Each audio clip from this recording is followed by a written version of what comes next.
आज के इस वीडियो में आपका स्वागत है।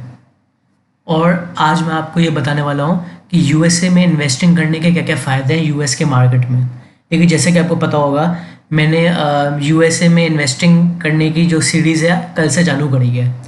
और मैं जैसे जैसे हम सीरीज़ में आगे बढ़ते जाएंगे, हम पूरी तरीके से यूएस स्टॉक्स के बारे में सीखेंगे, जानेंगे और इन्वेस्ट करना जानेंगे। यहाँ तक कि हम यूएसए के स्टॉक्स का एनालिसिस वगैरह भी करेंगे। ठीक है ना। अब हमें ये जानना है कि यहाँ पे काम करने के एडवांटेजेस क्या है।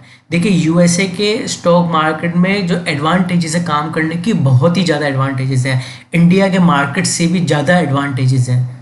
अभी मैं आपको बताऊंगा कैसे। इंडिया के मार्केट से भी ज़्यादा एडवांटेजेस हैं और आप इंडिया से बिल्कुल इन्वेस्ट कर सकते हैं। और सबसे बड़ी बात यह है कि आप देखिए, इंडिया में आए दिन कोई ना कोई रेगुलेशन आ जा रहा है। कभी मार्जिन को लेकर रेगुलेशन, कभी किसी चीज़ को लेकर रेगुलेशन, कभी आईपीओ को लेकर रेगुलेशन, कभी ऑप्शंस को लेकर, कभी फ्यूचर्स को लेकर, कभी करेंसी मार्केट बंद कर दे रहे हैं, कभी लॉट साइज बढ़ा दे रहे हैं। तो ये रेगुलेशन तो खा जाएंगे एक दिन हमें, ठीक है ना। हमें ख़त्म कर देंगे रिटेल इन्वेस्टर्स को। अभी तो बहुत से लोग खुश हो रहे हैं, बचा रहे हैं बचा रहे हैं बचा रहे हैं रिटेल इन्वेस्टर को। अगर रिटेल इन्वेस्टर को बचा रहे हैं तो लॉन्ग टर्म कैपिटल गेन्स में टैक्स ज़्यादा बढ़ाया क्यों? 12.5% टैक्स क्यों कर दिया लॉन्ग टर्म कैपिटल गेन में? और जो शॉर्ट टर्म कैपिटल गेन्स है उसमें 15 से 20% क्यों कर दिया? भाई, इन्वेस्टिंग को बढ़ावा देना है तो टैक्स को बढ़ाया इन्वेस्टिंग पे। कोई बचा नहीं रहे हैं, आपको पूरा खींच लेंगे ना जब आपसे, तो आपको पता चलेगा कि आपको कितना बचाया जा रहा है। खैर, वो बातें बात की हैं। तो इंडिया के मार्केट में काफ़ी रेगुलेशंस हैं, जैसे कि मैंने आपको बताया। ठीक है, तो इतने सारे रेगुलेशंस होने की वजह से इसका कोई अब भरोसा नहीं है। तो हमें अमेरिका के मार्केट की तरफ शिफ्ट होना चाहिए। अब आप बहुत से लोग ऐसे कहेंगे कि अमेरिका के मार्केट में भी ये इन्वेस्ट नहीं करने देंगे आने वाले समय में। तो ऐसा कुछ भी नहीं होने वाला है। ऐसा इसलिए नहीं होने वाला है क्योंकि आप अमेरिका के मार्केट से कुछ कुछ भी कमाते हैं तो टैक्स उनको उसी हिसाब से मिलेगा। मतलब अगर आप अमेरिका के मार्केट से कुछ भी अर्निंग कर रहे हैं ना, शॉर्ट टर्म या लॉन्ग टर्म, तो इंडिया में तो आपको टैक्स वैसे ही भरना पड़ेगा। तो चिंता की बात नहीं है, बंद भी नहीं होगा। ठीक है ना। तो आइए हम एडवांटेजेस की बात करते हैं। देखिए, सबसे बड़ी एडवांटेज इसकी ये है कि इसके मार्केट का साइज़, ये जो मार्केट है यूएसए का, इंडिया के मार्केट के 10 गुने से भी ज़्यादा है, 10 टाइम्स से भी ज़्यादा है। ठीक है, तो यहाँ पे वॉल्यूम भी बहुत ज़्यादा है। जाहिर सी बात है, इंडिया के मार्केट से वॉल्यूम भी बहुत ज़्यादा है, टर्नओवर भी बहुत ज़्यादा है, इसलिए अपॉर्चुनिटीज़ भी बहुत ज़्यादा है। यहाँ की कंपनियाँ भी बहुत बड़ी बड़ी हैं, क्वालिटी स्टॉक्स वगैरह भी हैं और आपको अच्छा खासा इसमें वॉल्यूम मिल जाएगा मार्केट में। वॉल्यूम हमारे मार्केट में भी है, लेकिन ये 10 गुना ज़्यादा है हमारे मार्केट से। तो अपॉर्चुनिटी की तो कोई भी कमी नहीं है। सबसे पहले एडवांटेज। दूसरी एडवांटेज क्या है? देखिए, दूसरी एडवांटेज ये है यूएसए के स्टॉक मार्केट में काम करने की, क्या उसे फ्रैक्शनल इन्वेस्टमेंट कर सकते हैं। फ्रैक्शनल मतलब, देखिए इंडिया के स्टॉक मार्केट में क्या होता है, मान लीजिए कि 2000 का स्टॉक है, 5000 का, 10,000 का या 1 लाख का एमआरएफ का स्टॉक है।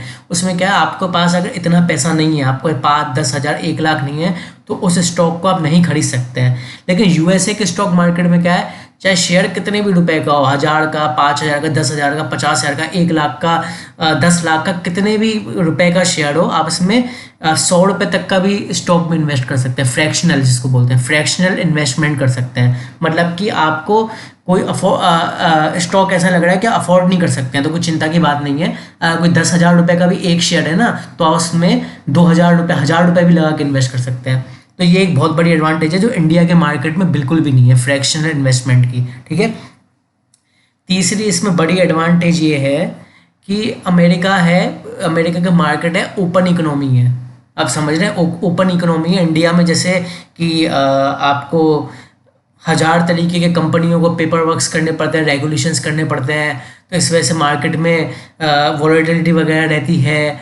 और मतलब 1000 तरीके के रेगुलेशंस आते रहेंगे कि इस स्टॉक को इस कैटेगरी में डालना है, इस स्टॉक को इस कैटेगरी में डालना है, ESM 1 में डालना है, ESM 2 में डालना है। तो ये जो है काफ़ी ओपन इकोनॉमी है यूएस की, तो इसमें आपको फ़ायदा मिलेगा। ठीक है। अब चौथी चीज़ ये है कि रिटेल का पार्टिसिपेशन, मतलब जो यूएसए के स्टॉक मार्केट है, इसमें रिटेल इन्वेस्टर्स का जो पार्टिसिपेशन है वो 50% से भी ज़्यादा है।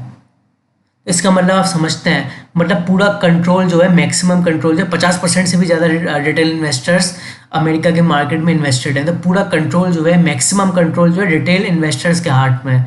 जैसे यहाँ पे होता है ना कि इंडिया के मार्केट में ऑपरेटर काट के चले जाते हैं छोटे निवेशकों, वो सब उनके अपने हिसाब से चलाते हैं। यहाँ तक कि हमारी फाइनेंस मिनिस्ट्री, सेबी वगैरह, वो भी ऑपरेटर के हिसाब से चलते हैं। वहाँ यूएसए में कुछ नहीं है, 1 मिनट में रिटेल निवेशक हिला के रख दे यूएसए में मार्केट को।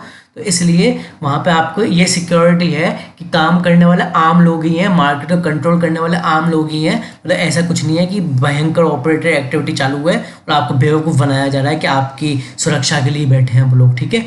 तो ये सारे एडवांटेजेस हैं, लेकिन जो मैं एडवांटेजेस बता रहा हूँ ये मेरे सुनने मात्र से आप एक्सपीरियंस नहीं कर पाएंगे। जब आप इस मार्केट में आएंगे, इन्वेस्ट करेंगे, काम करेंगे, तो आपको पता चलेगा कि ये सारी एडवांटेज आपको प्राइस में दिखेंगी। जब आप काम करोगे तब आपको पता चलेगा कि सारी एडवांटेज सच में प्रैक्टिकल एडवांटेजेस हैं। ये सारा फील करोगे, प्राइस के मूवमेंट में फील करोगे आप। समझ रहे हैं मेरी बात को कि इसमें रिटेल इन्वेस्टर्स का पार्टिसिपेशन है, बड़ी इकोनॉमी है, वॉल्यूम बढ़िया है और भारी भरकम मार्केट है बहुत यहाँ का। मतलब देश ही पूरा भारी भरकम है यूएसए तो, लेकिन मार्केट भी यहाँ का बड़ा भारी भरकम है। समझ रहे हैं आप? तो वो बात है बस, आपको खूब अपॉर्चुनिटी मिलेगी यहाँ पे और रोक टोक वगैरह भी नहीं है इस हिसाब से, ठीक है। बाकी ये है कि आप उसमें कैश में ही, फ़िलहाल कैश में ही इन्वेस्ट कर सकते हैं, अगर अदर सेगमेंट्स फॉरेनर्स के लिए अलाउड नहीं है फ़िलहाल तो, ठीक है ना। तो आज के इस वीडियो में इतना था। Thank you.